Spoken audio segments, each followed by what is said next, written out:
Chinese mortgage holders have been withholding repayments en masse as they wait for their homes to be finished. As Patrick Fok reports, many borrowers have been left in dire straits.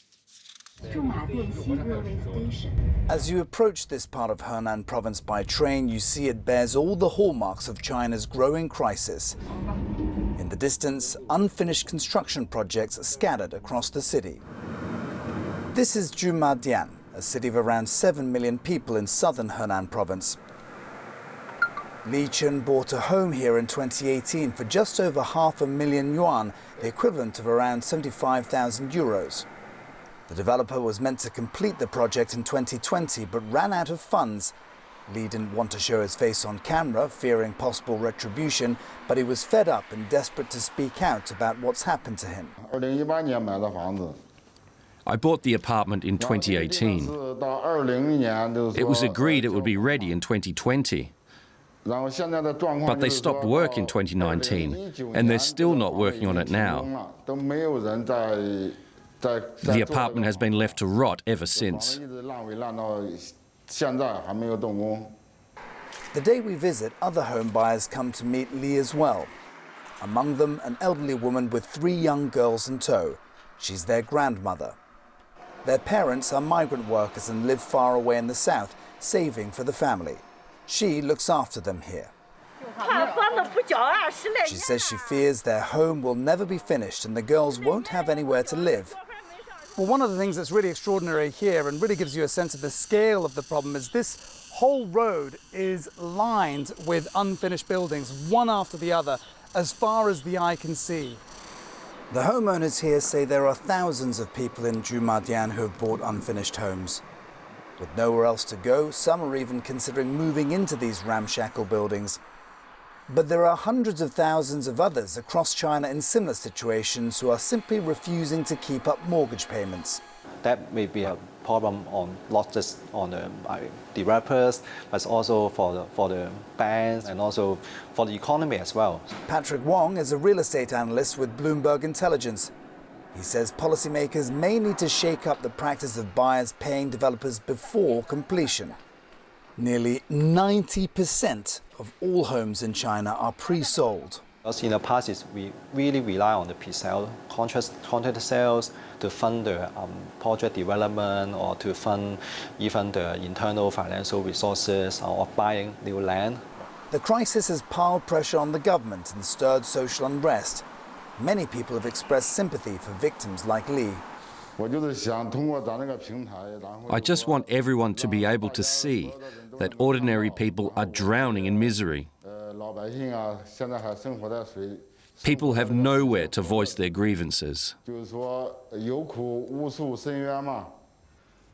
If left unresolved, for many, the consequences could be crippling.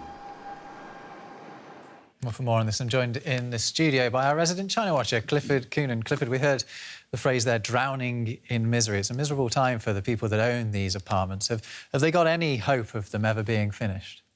Well, looking at the situation and the crisis that faces the property sector in China at the moment, it's hard to see how they're going to find the money to pay for these apartments to be finished. The value of the property market has lost $1 trillion in the last year, which is astonishing. And the property market accounts for 1/3 of the whole economy. So you can see that this is a major, major problem that they're dealing with. So I think it's going to be very difficult for them to find a way around the current crisis that they're facing. The government in Beijing has been putting a lot of pressure on developers and on banks as well. But how much pressure is the Communist Party under itself, given what's happening and how people's lives are not improving in the way that they usually expect in China? Well, if you look at these problems are all connected in a way. You have the 20th Party Congress coming up in October 16th, which was announced yesterday, the date, at which leader Xi Jinping will get an unprecedented 3rd term. And in the run-up to that date, nothing is going to be allowed to happen, which means that efforts like by foreign bondholders to get their money back, I don't really think they're going to have much of a chance, really, unless they decide to just pay them off to keep things calm. But everything has to be calm in the run-up to this. At the same time, a lot of the lending that caused the crisis comes from local government and state banks. So it's all kind of connected. It's part of one larger problem. And in order to resolve it, it's going to have to be addressed on many different fronts. And until this party congress takes place and until the party shows more willingness than it has up till now to address the problem, I just don't see a resolution coming. You mentioned bondholders. Actually, bondholders in Evergrande have taken things into their own hands and proposed their own debt restructuring plan. What's the situation with Evergrande now?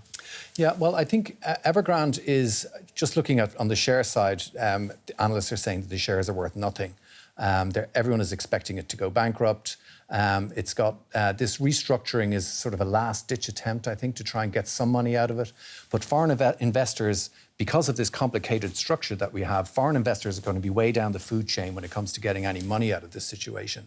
So they're going to really struggle, I think, to get their money. It's again, as I say, a last-ditch effort, but I think the priority is going to be given to the domestic lenders unless they want to really show that they are trying to address the issue and they do come to some kind of compromise with the foreign investors. So beyond the Congress, when it comes up later this year, is there any hope of a resolution to the property and debt crisis? Well, it's just so large that it's very hard to see where a solution is going to come from because, you've also got a slowing economy because of the zero COVID policy, which means there's less legroom or leeway to improve things. And so there's no real end in sight given the economic fundamentals that they're facing right now.